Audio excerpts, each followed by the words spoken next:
श्रीशैलेशदयापात्रं धीभक्त्यादिगुणार्णवम् यतीन्द्रप्रवणं वन्दे रम्यजामातरं मुनिम् अखिलात्मगुणावासम् अज्ञानतिमिरावहम् आश्रितानां सुवर्णं वन्दे अनन्तार्यदेशिकम् श्रीमद्रामानुजाचार्य श्रीपादाम्बोरुहद्वयम् सदुत्तमाङ्गसन्तार्यम् अनन्तार्यमहं भजे। रामानुजपदच्छाया गोविन्दाह्वनपायिनी तदा यात् तत्स्वरूपासा जीयात् मत्विश्रमस्थली.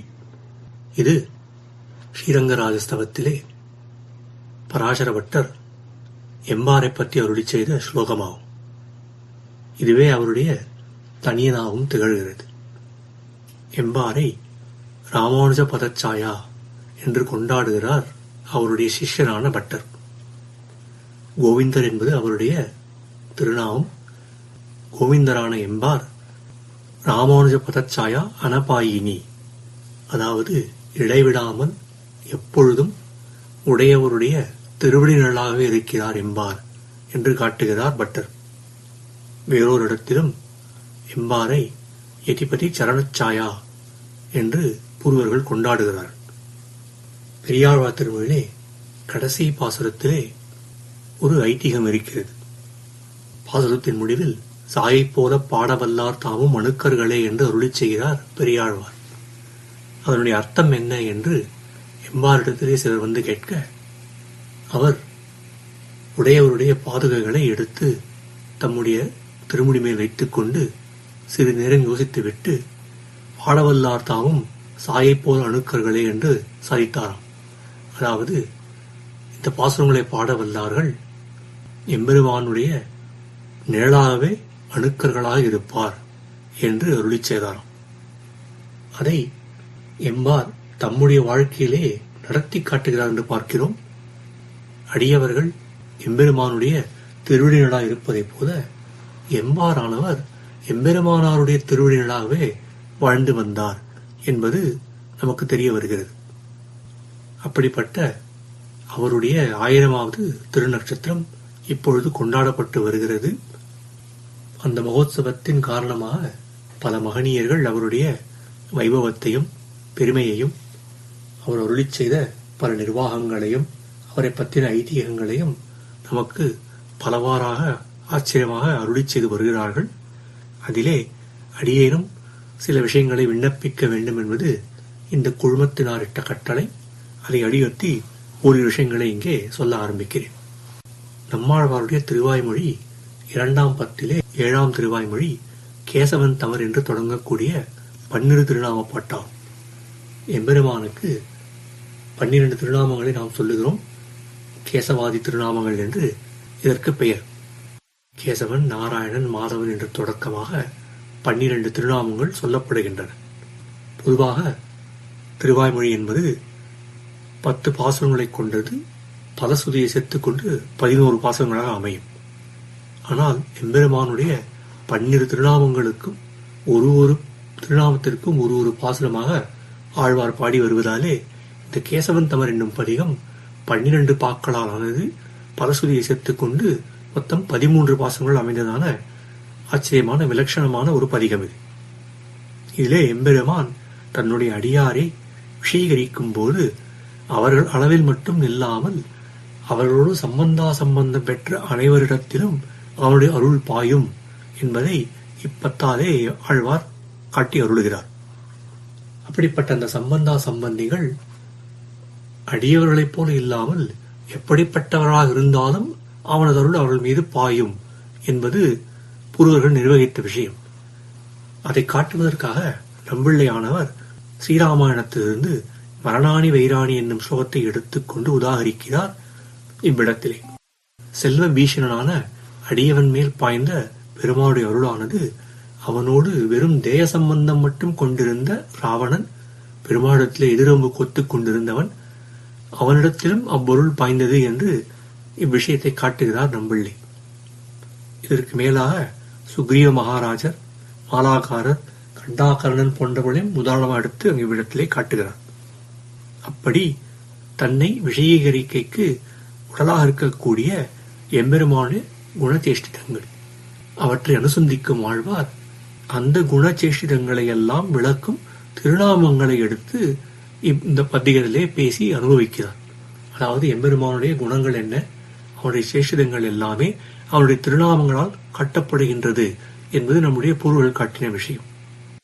இதிலே ஆச்சரியமான ஒரு விஷயம் என்னவென்றால், ஒருவர் சதாச்சாரின் அடிபணிந்து சமாசனம் செய்து கொண்டு ஸ்ரீ வைஷ்ணவராக ஆகும்போது அவருக்கு பஞ்ச சம்ஸ்காரங்கள் செய்து வைக்கப்படுகின்றன. அவற்றில் ஒன்றானது துவாதச திருநாமம்.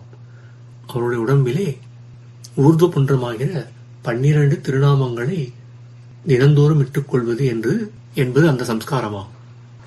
அப்படி ஒவ்வொரு நாளும் அந்த ஊர்துவ புன்றத்தை தங்களுடைய திருமேனியை அணிந்து கொள்ளும் போது ஸ்ரீ வைஷ்ணவர்கள் ஒரு திருநாமத்திற்கும் எம்பெருமானுடைய ஒரு துவாதச திருநாமத்தை சொல்லிக்கொண்டு இட்டுக்கொள்வது என்பது வழக்கமாகும். ஆக துவாதசம் நாமம் ஆகிறது ஸ்ரீ வைஷ்ணவ சின்னம் என்றபடி. இதை பெரியவாச்சான் பிள்ளை திருநாமம் ஆகிறது வைஷ்ணவ சின்னம் ஆகையாலே இந்த பதிகத்தாலே நான் வைஷ்ணவனானேன் என்று நம்மாழ்வார் உரைக்கிறார் என்று எம்பார் அருளி செய்வார் என்று காட்டுகிறார். ஏனெனில் இந்த ஸ்ரீ வைஷ்ணவ சின்னமான திருத்வாதச திருநாமங்களை இந்த திருவாய்மொழியிலே வரிசையாக ஆழ்வார் பாடி வருகிறார். அதனாலே இந்த திருவாய்மொழி சொல்லும் போது ஆழ்வார் நான் ஸ்ரீ வைஷ்ணவனானேன் என்று காட்டுகிறார் என்று எம்பார் உரைப்பாராம். இதன்றி இந்த பதிகத்தின் அவதாரிகளே மேலும் ஒரு அழகான விஷயம் காட்டப்பட்டிருக்கிறது. திருவாய்மொழியிலே 8ஆம் 10ஆம் திருவாய்மொழி ஆகிறது எம்பெருமானுடைய அடியவர்களை கொண்டாடும்படியான நெடுமார்க்கடிமை என்னும் 10. அதை ஆழ்வாருடைய நெடுமார்க்கடிமை என்று இங்கே வியாக்கியானத்திலே காட்டுகிறார்கள். இந்த 10 ஆழ்வார் தான் எம்பெருமானுக்கு அடிமைப்பட்டதையும் அவனுடைய அடியவர்களிடத்திலே தான் கொண்டிருக்கிற அன்பை பற்றியும் அந்த அன்பானது அந்த அடியவருடைய சம்பந்திகள் அளவும் செல்லும் என்பதையும் காட்டுகிறார். ஆனால் ஆச்சரியமாக இந்த கேசவன் தமர் என்னும் பதிகமானது பெருமாளுடைய நெடுமார்க்கடிமை என்று இங்கே வியாக்கியானத்திலே காட்டப்பட்டிருக்கிறது. இந்த 10 ஆழ்வார் எம்பெருமான் தன் மீது கொண்ட அன்பானது தன்னுடைய சம்பந்திகள் அளவும் செல்கின்றது என்று அருளி செய்கிறார். முதல் பாசுரத்திலே கேசவன் தமர் கீழ்மேல் எமரேழு எழுபிறப்பும் என்றதனாலே 7 தலைமுறை கீழேயும் 7 தலைமுறை மேலேயும் ஆழ்வாருடன் சம்பந்தம் கொண்டவர்கள் கேசவன் தமர் ஆகிறார்கள் என்று காட்டுகிறார். இந்த ஸ்ரீ வைஷ்ணவர்கள் ஆகிறவர்கள் எம்பெருமானுடைய அடியார்கள் என்பதாலே ஆழ்வார் அவர்களை விரும்புகிறார்கள் என்றும், ஆழ்வார் பரிகரம் என்பதாலே அவன் விரும்புகிறான் என்பதும் இங்கே அழகாக காட்டப்படுகிறது. அடுத்து 3ஆம் 10 2ஆம் திருவாய்மொழி முன்னே ஞானம் என்று தொடங்கக்கூடியது. இந்த திருவாய்மொழியிலே ஆழ்வார் அழகரை தம் இந்திரியங்களின் குறைவாலே பூர்ண அனுபவம் பண்ண முடியாமல் வருத்தப்படுகிறார். அதைக் கண்ட எம்பெருமான் அவரது கலக்கத்தை தீர்க்கும்படியான விஷயத்தை சொல்லுகிறது இந்த பதிகம். அதிலே முதல் பாசுரமானது முன்னீர் ஞானம் படைத்து எம் முகில் வண்ணனே அந்நாள் நீ தந்த ஆக்கையின் வழி உழல்வேன் வெண்ணாள் நோய் வீய வினைகளை வேறப்பாய்ந்து என்னால் யான் உன்னை ஈவந்து கூடுவனே என்று தொடங்குகிறார் ஆழ்வார். ஒருவனுக்கு மிகவும் தாகம் ஏற்பட்டிருந்தால், அருகே தண்ணீர் இருந்தால் அதை உடனே எடுத்து தன் தாகத்தை தீர்த்துக் கொள்வான். ஆனால் அப்படி மிக்க தாகம் கொண்டவன் பக்கத்திலே தண்ணீர் இருந்தாலும் அதை அருந்த முடியாமல் தவிப்பது போன்ற நிலைமை இந்த பதிகத்திலே ஆழ்வாருக்கு ஏற்படுகிறது. ஏனென்றால் எம்பெருமான் தனக்கு கரண கலைவரங்களை கொடுத்திருக்கிறான், அவதாரங்களை செய்திருக்கிறான். இருந்தாலும் அவனை அனுபவிக்க முடியாமல் இருப்பது தனக்கு பிரகிருதி சம்பந்தம் இருப்பதாலே என்று ஆழ்வார் உரைக்கிறார். அவருடைய வருத்தத்தை கண்ட பெருமாள் தான் திருவேங்கடமலையில் இருப்பதை காண்பித்து அங்கே தன்னை அனுபவித்து ஆனந்தம் அடையும்படி அவருக்கு சொல்ல, அது 10ஆம் பாசுரத்திலே நிலை பெற்று என் நெஞ்சம் பெற்றது நீடுகிறே என்று ஆழ்வாரால் காட்டப்படுகிறது. பெருமாளானவன் நமக்கு இந்த சரீரத்தை கொடுத்து அதில் 5 புலன்களையும் வைத்திருக்கிறான்.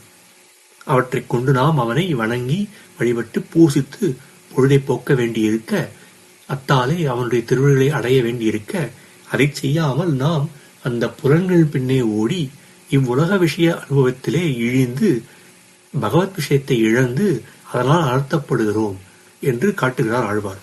அதை நீ தந்த ஆக்கையின் வழி உழல்வேன் என்று உரைக்கிறார் ஆழ்வார். அதாவது சிருஷ்டி சமயத்திலே அந்நாள் நீ எங்களுக்கு கொடுத்த ஆக்கையன் இந்த உடலினுடைய வழியிலே அதன் பின்னேயே சென்று உழல்வேன், நடந்து கெட்டு திரிகின்றேன் என்று ஆழ்வார் உரைக்கிறார். தந்தை என்பதற்கு பெரியவாச்சான் பிள்ளை திருவடிகளிலே தலை சாய்த்து உன்னை பெருகைக்கு உருப்பாம் உடம்பை உபகரித்து என்றும், பிறகு விஷய பிராவண்ணத்தை விளைத்துக் கொண்டு சரீரத்தின் வழியே போய் அனர்த்தப்பட்டேன் என்றும், உழல்வேன் என்பதற்கு சுழிதோறும் முழுகா நின்றேன் என்றும் வியாக்கியானத்திலே அருளி செய்கிறார். இவ்விஷயத்தை சொல்லும் எம்பார், நீ ஒன்றை நினைத்துத் தந்தாய், நான் அதன் வழியே போந்தேன், தெப்பத்தை தூக்கிப் போய் பெருமாளை அனுபவிக்கலாயிருக்க சரீரம் பாங்கன்று என்று நீர்வாக்காலே போய் கடலிலே புகுவாரைப் போலே இதர விஷய பிராவண்யங்களுக்கு உடலாக்கி அனர்த்தத்தை விளைவித்துக் கொண்டேன் என்று அருளி செய்வாராம். அந்த காலத்திலே காவேரியை கடந்து திருவரங்கத்துக்கு சென்று எம்பெருமானை அனுபவிப்பதற்கு மக்கள் தெப்பத்தை உபயோகித்து வந்தார்கள். ஆக அந்த தெப்பத்தை உபயோகிப்பது நாம் திருவரங்கத்தை அடைய வேண்டும், எம்பெருமானை வணங்க வேண்டும் என்பதற்காக. ஆனால் தெப்பத்திலே ஏறினவன் அப்படி திருவரங்கத்துக்கு போகும் வழியை தேடாமல் தெப்பம் போகும் வழியே அதை விட்டால் அது அவனை கடலிலே கொண்டு போய் தள்ளிவிடும். அதுபோதே நமக்கு இந்த எம்பெருமான் தெப்பம் போன்ற உடலை கொடுத்திருக்கிறான். அதை நாம் நல்வழியிலே எடுத்துச் சென்று அவனை அடைய வேண்டியிருக்க அதன் வழியே போக விட்டு அதனால் அறுத்தப்பட்டு போகிறோம். இவ்விஷயத்தை தான் ஆழ்வார் வருத்தத்துடன் இப்பத்திலே தெரிவிக்கிறார் என்று அருளி செய்கிறார் என்பார்.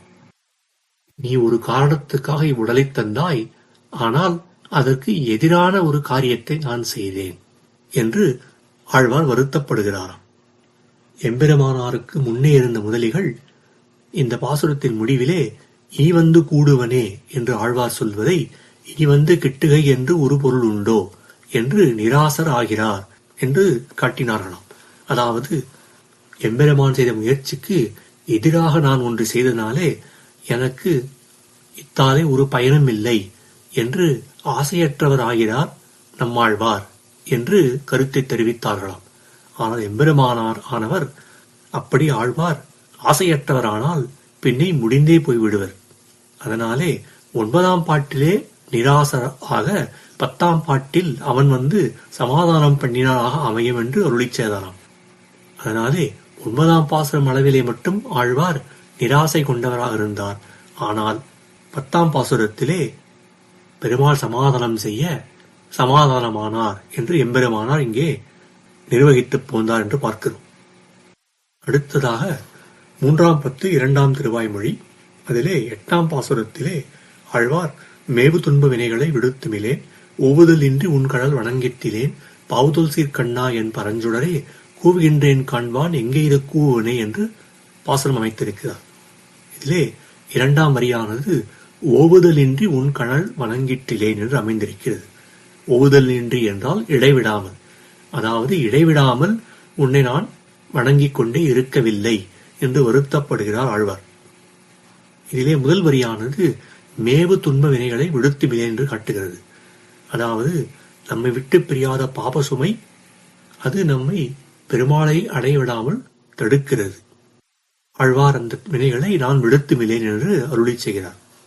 அந்த வினைகளை ஆழ்வார் நான் விடுத்துமிலேன் என்று வருத்தத்துடன் தெரிவிக்கிறார். இங்கே இந்த ஓவுதல் இன்றி என்பது 2வது வரியிலே அமைந்திருந்தாலும் அதை முதல் வரியோடும் சேர்க்கலாம் என்று எம்பார் காட்டுவாராம். இதை காக்காட்சி நியாயம் என்று சொல்வார்கள். எப்படி ஒரு காக்கையின் கண்ணானது 2 பக்கம் பார்க்குமோ அதுபோல இந்த ஓவுதல் இன்றி என்பது 2வது வரியிலும் சேரும், முதல் வரியிலும் சேரும். 2வது வரியில் சேரும்போது ஓவுதல் இன்றி உன் கடல் வணங்கிட்டுலேன் என்பது நாம் பார்க்கிறோம். ஆனால் அதை முதல் வரியோடு சேர்த்துக் கொண்டால் ஓவுதல் இன்றி மேவு துன்ப வினைகளை விடுத்துமிலேன் என்றும் அமையுமாம். அதாவது நான் சாஸ்திரங்கள் வழியே சென்று கர்மயோகம் என்ன, ஞான யோகம் என்ன இவற்றையெல்லாம் செய்து என்னுடைய பாவங்களை கழிக்க வேண்டியதா இருக்க நான் அதை இடைவிடாமல் செய்து என் பாவங்களை தீர்த்து கொள்ளவில்லை என்று ஆழ்வார் கூறுகிறார்.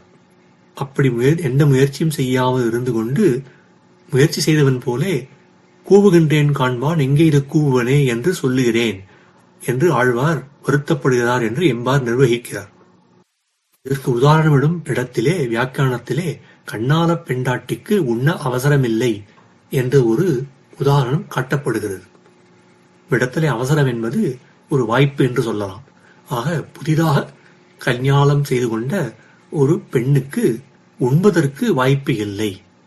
அவர்களுக்கு பல காரியங்கள் நடந்து கொண்டிருப்பதாலே உட்கார்ந்து போஜனம் செய்வதற்கு வாய்ப்பு கிடைக்கவில்லை.